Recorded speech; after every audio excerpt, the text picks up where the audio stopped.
नमामि तात शंकरं सुरामया चंद्रशेखरं नमा उमा महेश्वरं स्वभक्त कल्पपादवं त्वमेवमेकमीश्वरं शिवम् अनादिदेवतं नमामि प्रेममङ्गलम् जगद्गुरु च शाश्वतम। नमस्कार, स्वागत है आप सभी का मेरे इस YouTube चैनल पर।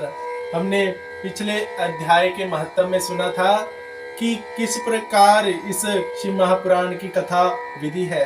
अब शिव महापुराण के विंध्येश्वर संहिता का अध्याय शुरू हो रहा है, जिसमें सभी मुनि तीर्थराज प्रयाग में की सभा लगी और जिसमें विंध्येश्वर संहिता का पहला अध्याय बोला गया। तो चलिए आगे की कथा शुरू करते हैं।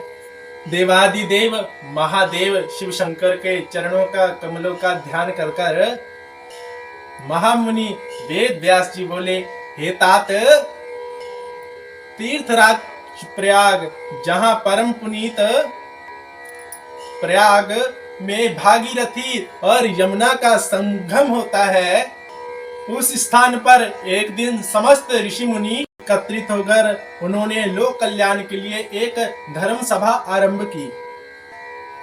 अपनी शिष्य मंडली के सहित वहां श्री सूत जी पधारे।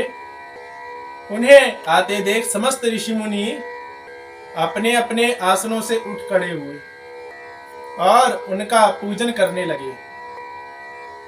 श्री सूत जी का सत्कार कर उन लोगों ने श्री सूत जी को ऊंचे आसन पर बिठवाया। तब अति विनीत भाव से विनम्र शब्दों में हाथ जोड़कर बोले, हे महामुनि, इस कलयुग के प्रभाव से समस्त जीव त्रस्त हैं। मृत्यु लोक में सभी प्राणी अपने कर्तव्यों से विमुख होकर पाप की पीड़ा से दग्ध हो रहे हैं।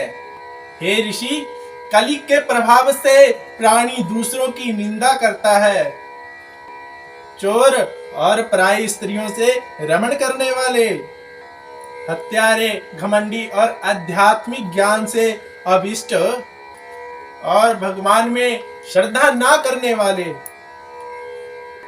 और माता पिता की सेवा में विमुख हो जाएंगे। वह स्त्री की आज्ञा में चलेंगे। उनका धर्म किंचित कार्यों में तिनक भी नहीं लगेगा। ब्राह्मण जन लोभ करने लगेंगे। वह वेदों का ज्ञान बेचकर आजीविका चलाएंगे और धन अर्जित करेंगे और अपने गर्भ में चूर रहेंगे। वह ब्रह्मत्व को त्याग कर और समय की उपासना छोड़कर ब्रह्म ज्ञान से रहित होकर वह दयालुता त्याग देंगे। वह व्रतों को त्याग कर दुष्ट और क्रूर स्वभाव के हो जाएंगे और वह खेती करने लगाएंगे। और अन्य वर्ण के लोग वह अपनी मर्यादा को भी त्याग देंगे। क्षत्रिय भी अपने धर्म से अहीन हो जाएंगे और वह धर्म कार्यों को छोड़कर अधर्म के मार्ग पर चलने लगेंगे।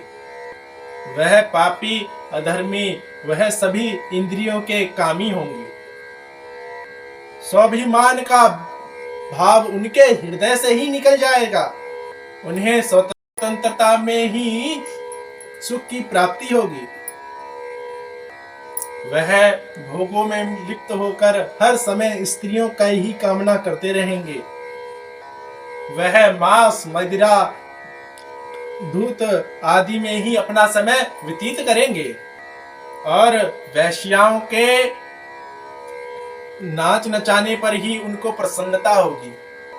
वह गौ ब्राह्मण की सेवा में विरक्त हो जाएंगे और शरणागतियों के साथ तो विश्वासघात करने वाले होंगे। वह प्रजा की बिना चिंता किए, दुख सुख की चिंता किए अपना कोष भरेंगे वह राजकोष का धन अपने वे पर ही खर्चा करने वाले होंगे। वह जीवों की रक्षा से विमुख होकर जीवों से हिंसा ही करने वाले लोग होंगे। और जो तीसरे वर्ण के वैश्य है वह भी अपने कर्मों से विरक्त हो जाएंगे।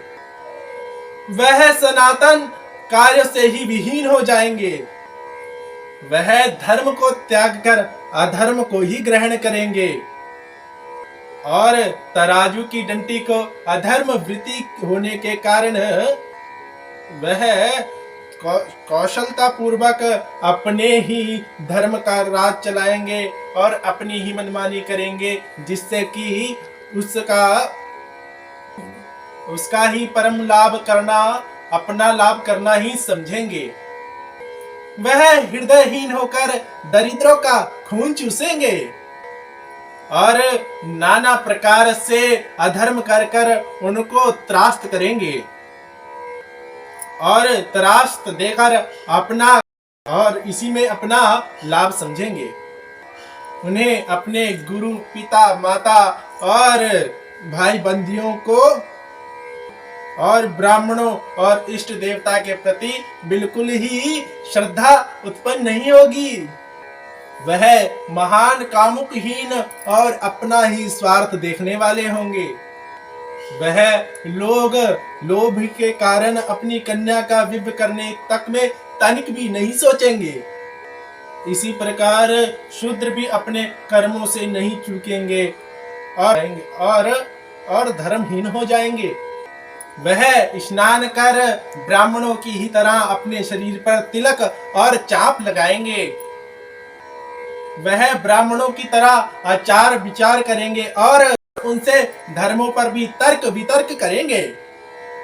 वह अपने घर में श्री शालिग्राम की स्थापना करेंगे और वह धर्म यज्ञ होम आदि करने वाले होंगे। वह ब्राह्मणों की निंदा करेंगे और विद्या अध्ययन कर अपना धन अर्जित करेंगे। वह धनी होकर अपनी ही सत्ता जमाना चाहेंगे और धन के अभाव में उन्हें अपनी सत्ता और मद का गुमान होगा। वह समस्त धर्मों में महापातकी दुष्कर्मी और महापातकी वाले होंगे और इसी प्रकार स्त्रियां भी अपने धर्म से पतित होंगी। वह परम कामुक और अपने प्रेम जाल में फंसाने वाली स्त्रियां होंगी और पति से कलह और यार से प्रेम करने वाली होगी। उन्हें माता पिता सास ससुर आदि का कोई भय नहीं रहेगा। वह परम विश्वासनी को बिना समय का अभाव के बिना विचार किए कुपात्र और सत्पात्र आदि का बिना ध्यान किए अपनी कामना को भावनाओं को शांत करने वाली होगी और वह अपने विलास के कारण सदैव ही रोगी रहेगी और गृहस्थी के प्रति तो उनका बिल्कुल मोह नहीं रहेगा। हे सूत जी, जब समाज का ढांचा पापमय होगा तो इन स्त्री पुरुष से उत्पन्न संतानों का क्या होगा, भविष्य का क्या होगा। माता पिता के आचरण देखने वाली संतान कब धर्म में स्थित रह सकती है। जब हर समय इधर उधर पाप में ही लोग विलासित रहेंगे तो धर्म का उदय कैसे होगा। पापाचार के बोझ को पृथ्वी किस तरह उठाने में समर्थ हो सकती है। धर्म की क्षय होने से ब्राह्मण और गौ देवता, धर्म और ब्राह्मणों की रक्षा किस प्रकार होगी। हे मुनि, कलयुग के इन चरणों को देखकर हम सब व्याकुल हैं और लोक कल्याण के लिए उचित उपाय हमने विचार करने के लिए ही इस सारी सभा का आयोजन किया है।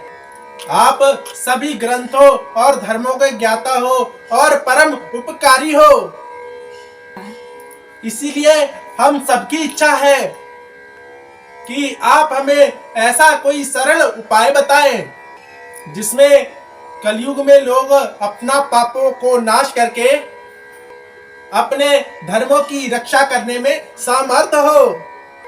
ऋषियों के परम